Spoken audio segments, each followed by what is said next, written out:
trade deficit, when you look at the trade deficit that we have with certain countries, way over $1 billion per country. But with China, it's $1 trillion. And we have to solve our trade deficit with China. We have $1 trillion trade deficit with China. Hundreds of billions of dollars a year we lose with China. And unless we solve that problem, I'm not going to make a deal. Now, I'm willing to deal with China, but they have to solve their surplus. We have a tremendous deficit problem with China. They have a surplus of at least $1 trillion a year. I think it's like $1.1 trillion. Okay, everyone, let's start with a shocking figure that everyone will be talking about. $1 trillion trade deficit with China. That's right, you heard me, $1 trillion. This isn't some little blip. This is an enormous, irreversible tide of money flowing out of the US every single year. This trade deficit has been quietly nibbling away at our economy, and it's been overlooked for way too long. But not now. Trump is coming in and announcing it's time to turn the table. Who's going to solve this? Who is going to get China to pay the cost of this insane disparity? And this is the surprise. No other president has gone near this like Trump is now. The question is this the point the US stands up and utters enough is enough? Stay tuned because it's going to get hot. If you believe that this is ridiculous, hit like now. Plus with us, that is not sustainable. Mr. President. And we're talking about $1 trillion, you know that, right? We're not going to lose $1 trillion for the privilege of buying pencils from China. On the idea of crashing the markets on purpose, there's been some speculation, partly because of the video that was posted on Truth Social, that there was some sort of deliberate effort on your part to have the market sell off. Can you talk about that one? No, that's not so. But I do want to solve the deficit problem that we have with China, with the European Union and other nations. And they're going to have to do that. And if they want to talk about that, I'm open to talking. Now, here's where the narrative really turns. Trump's been employing tariffs as a hidden gun, and they are causing some serious harm. $1 trillion is being infused directly into the US economy from tariffs alone. Believe it or not, American companies are flooding back to the US, opening factories and bringing jobs home like we've never seen before. Picture this: auto plants in Detroit, furniture factories in North Carolina, and the list goes on. The message is clear. America is fighting back, and we're winning. But make no mistake, the fight isn't over. China's $1 trillion surplus is about to come crashing down. This isn't a trade war. This is a battle for America's future. If you think America is ready to get its strength back and take back this war, share this video. But otherwise, why would I want to talk? And as you know, because of the tariffs, we have $7 trillion already committed to be invested in the United States, building auto plants, building chip companies, and all sorts of companies are coming into our country at levels that we've never seen before.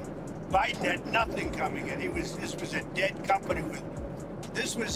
country with Biden. He didn't know what he was doing, and that's now been proven at least. Trump, this weekend, you talked to a lot of leaders this weekend. Can you tell us, sir, were there any deals made? I spoke to a lot of leaders, European, Asian, from all over the world. They're dying to make a deal. But I said, we're not going to have deficits with your country. Hold your seats, because here comes the most thrilling part of all. Trump is proclaiming something tremendous. The US economy is stronger than ever before. We're not just talking about small improvements here. We're talking about the US making a massive, jaw-dropping $7 trillion in investments. This isn't just a boast. It's a bold move to crush competition and dominate the global market. We're not talking about a weak, vulnerable economy anymore. We're talking about a superpower that is coming back stronger than ever. Other nations can only watch and wonder as the US begins to flex its muscle. The future has arrived, and it's all about power, expansion, and taking back what's ours. Smash that subscribe button if you believe this is the beginning of something amazing for America. We're not going to do that, because to me a deficit is a loss.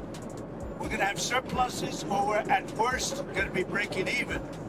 But China would be the worst in the group, because the deficit is so big and it's not sustainable. And you know, I was elected on this. This was one of the biggest reasons I got elected, was exactly because of this. And we're going to put tariffs, we've already put them on. It's not a question of we will. We're going to put them on. And those tariffs next year will make us $1 trillion.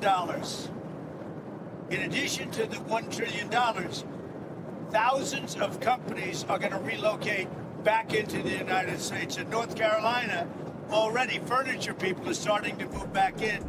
In Detroit and Michigan, which I won, because of what I said, what I'm telling you, car companies are starting to open up. In Indiana, a big one.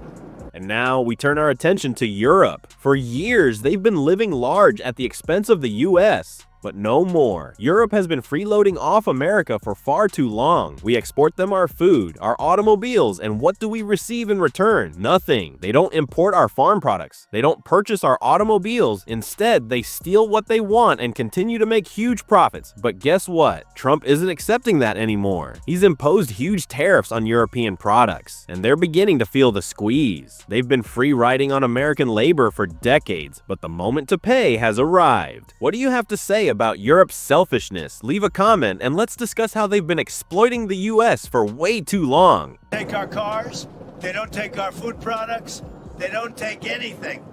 And we take their cars, Mercedes, Volkswagen, BMW. You know, we take their millions of cars. They take no cars. They don't take our farm product. They don't take anything. Europe's treated us very badly. We put a big tariff on Europe. They are coming to the table. They want to talk. But there's no talk unless they pay us a lot of money on a yearly basis. Number one for present, but also for past, because they've taken a lot of our wealth away, and we're not going to allow it to happen. Sir, have you talked to any tech leaders over the weekend about the tariffs? Yeah, I talked to the biggest in the world. I talked to the biggest of them all, many of them, but I've talked to, I would say 4 or 5 that are considered the biggest. Now let's take a step back and view the larger picture. The entire world is paying attention to what's currently occurring. Nations all over the world are racing to seal deals to adapt to this emerging world order in which America is no longer content being a doormat. Trump's tariffs have shook up the global economy, and China, the behemoth that's dominated for decades, is beginning to get hot under the collar. America is taking steps that redefine the balance of power in the world. It's no longer just about trade. Now it's about redefining how the world operates. And then what? Will America show the way to a new age of prosperity? Will we ever have a world where the US reclaims what is rightfully our own? Undefined, you won't want to miss what's next. Undefined, subscribe for all the latest because this is far from over. Undefined. You know what they said? We don't blame you. Who did you talk to? I don't want to say. I'll put it out. I may give it to you. NVIDIA CEO? I have to find out if they mind. You know, I don't know if that was a confidential call or not, but we had 5 or 6. I've spoken to many countries. They all want to do, just so you understand the power of what I'm doing. Every country is calling and being very solicitous of us.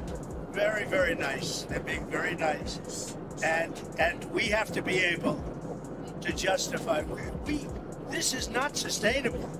The United States can't lose $1.9 trillion on trade. We can't do that and also spend a lot of money on NATO in order to protect European nations. We cover them with military